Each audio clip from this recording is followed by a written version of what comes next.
आकांक्षाओं के लिए परिवार पार्टी को जोड़ने का काम किया और ऐसे में बिहार के लोग, पासवान समाज के लोग जिस तरीके से सब एक साथ आकर सबने मेरे सर पर आशीर्वाद का हाथ रखा, जिस तरीके से मुझे आगे बढ़ाने का काम किया, तो आज की तारीख में बिहार की 13 करोड़ जनता ही है मेरा परिवार।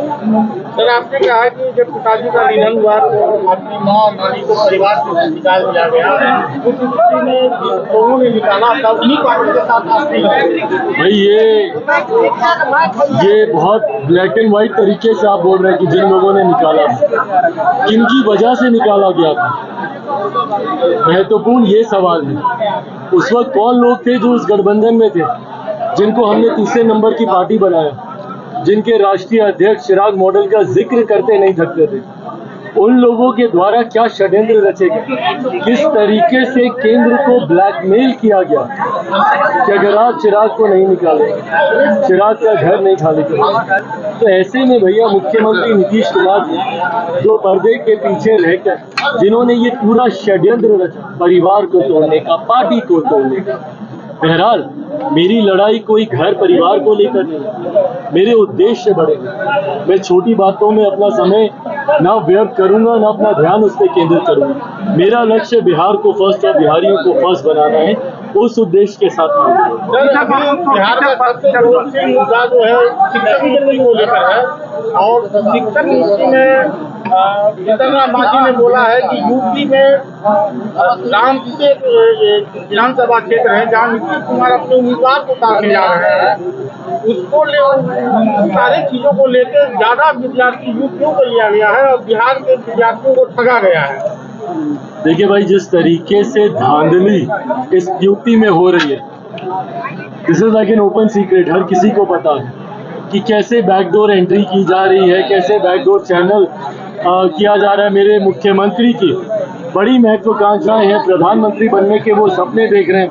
ऐसे में डोमिसाइल नीति को हटाने का फैसला यकीनन उसी उद्देश्य के साथ किया गया है ताकि वो देश भर में दिखाएं कि देखिए बिहार में हमने इतने लाखों लोगों को देश भर के रोजगार दिया।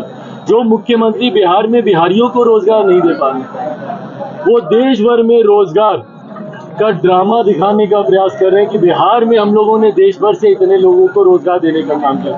यकीनन मेरे मुख्यमंत्री की महत्वाकांक्षाएं संभवतः आगामी चुनाव को भी लेकर है। अब वो चुनाव खुद लड़ते हैं नहीं लड़ते मुझे नहीं पता, क्योंकि मेरी पीढ़ी को कम से कम ये याद नहीं है कि आखिरी बार मेरे मुख्यमंत्री ने कब चुनाव लड़ा। ये एक ऐसे मुख्यमंत्री हैं, जैसे ये बैकडोर नियुक्तियां कराते हैं वैसे ही बैकडोर से मुख्यमंत्री बने। एमएलसी के माध्यम से ये बार बार आते हैं और अपने आप को मुख्यमंत्री बनाते हैं, जो मुख्यमंत्री जनता के बीच ना जाते। आखिरी बार कब इन्होंने लोकसभा का चुनाव लड़ा था, कब इन्होंने विधानसभा का चुनाव लड़ा था, कम से कम 2 दशक में तो किसी को याद नहीं। और आखिरी बार जो लड़े भी थे 2 जगह से लड़े थे, 1 जगह से हार गए थे, इस बात का डर भी इनको जरूर होगा। तो जो मुख्यमंत्री खुद कभी चुनाव ना लड़ते, ऐसे में वो जनता के दर्द को क्या समझे। बट हाँ, आने वाले दिनों में अगर, क्योंकि ये चर्चाओं में चल रहा है कि शायद उत्तर प्रदेश से वो चुनाव लड़ सकते, संभवतः लड़ सकते हैं, क्योंकि बिहार से तो वो नहीं लड़ पाए।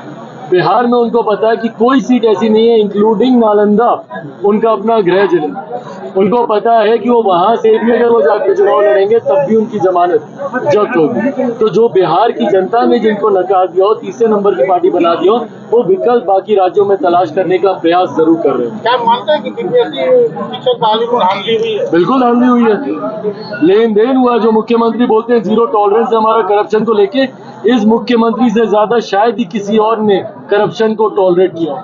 भ्रष्टाचार इनकी नाक के नीचे होता है और ये आंख मूंद कर बैठते हैं। इनके अधिकारी, इनके विधायक, इनके सांसद, इनके मंत्री और हर विभाग में बैकडोर चैनल खुले हुए।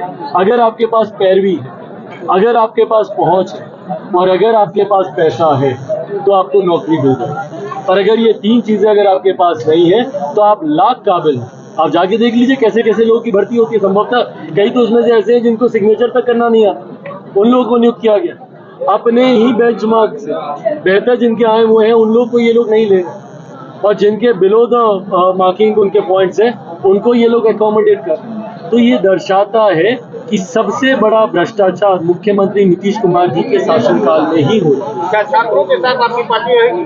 बिल्कुल रहेगी भाई। मैं खुद युवा हूँ, छात्रों से मैं जुड़ सकता हूँ, समझ सकता हूँ उनकी भावनाओं। और मैं दूसरे राज्यों में भी जाता हूँ, और उन राज्यों में जब मैं जाता हूँ मुझे दुख होता है ये देखकर कि किस तरीके से बिहारी वहाँ पर रहते हैं, किस तरीके से उन्हें अपमानित किया जाता है, उनको चिढ़ाया जाता है ये दिखा कर कि अरे तुम उसी राज्य से हो ना जहाँ हवा में पुल गिर जाता है, तुम उसी राज्य से हो ना जहाँ बांध को चूहा कुतर जाता है। ये बता कर कितने बिहारी बच्चे हैं जो दूसरे राज्यों में जाकर बताने से शर्माते हैं कि हम बिहार से, और ये बिहार के हालात बन गए। आने वाले दिनों में देखिएगा बिहार एक बुजुर्ग प्रदेश बन के रह जाएगा। यहाँ पर अगर हम झूठ बोल रहे तो टोकिएगा, शायद ही कोई ऐसा सक्षम परिवार होगा जो सबसे पहले थोड़ा सा भी आर्थिक तौर पे सक्षम बनता है, अपने बेटा बेटी को पढ़ने के लिए बाहर भेजता है, और वो बच्चा बाहर जाता है, दूसरे राज्य में जाता है, वहीं पे शिक्षा पूरी करता है, रोजगार हासिल करता है, वहीं पे घर खरीदता है, शादी करता है, बच्चे पैदा करता है, और फिर उसी राज्य का होकर रह जाता है और बिहार में उसे प्रवासी कहलाया जाता है। ये परिस्थिति मुख्यमंत्री नीतीश कुमार जी ने बना दी। तो ऐसे में पूरी तरीके से छात्र युवाओं के हर समस्या के साथ बिहार फर्स्ट, बिहारी फर्स्ट। जातीय जनगणना पर आपने कहा कि हमारे पासवान जाति की जनसंख्या को कम कर दिया गया है, क्या ये आरोप क्या है? भाई ये बिल्कुल सही है। किससे पूछा इन्होंने? आप लोग मुझे बताइए ना, कितने लोगों के घर पे आया कोई पूछने? कितने लोगों से पूछा? आप ही लोग बता दीजिए, आप लोग के घर परिवार में। भाई हमसे तो नहीं पूछा किसी ने हमारी जाति को, हमारे गांव में भी नहीं पूछा। शहर बन्नी हम गए पूछे, वहां पे अधिकांश लोगों से हमारे गांव में भी नहीं पूछा गया कि तुम किस जाति से। तो ऐसे में अगर ये बंद कमरे में बने हुए आंकड़े नहीं है तो और क्या? कितनी ऐसी छोटी जाति, अनुसूचित जाति में जिनकी आबादी को कम किया गया है, पिछड़ा वर्ग में, अति पिछड़ा वर्ग में कितनी जातियां जिनको कमतर करके दिखाया गया। क्या ये महज संजोग है कि जिस समीकरण की सरकार चल रही है और जिस समीकरण के ये लोग बातें करते हैं, नहीं थकते, एमवाई समीकरण, क्या ये महज संजोग है कि उस समीकरण के आंकड़े इतने बढ़कर आ गए और बाकी तमाम पिछड़ा वर्ग की जातियां, अति पिछड़ा वर्ग की जातियां हो, दलित महादलित जातियां हो, वो तमाम कम हो गई।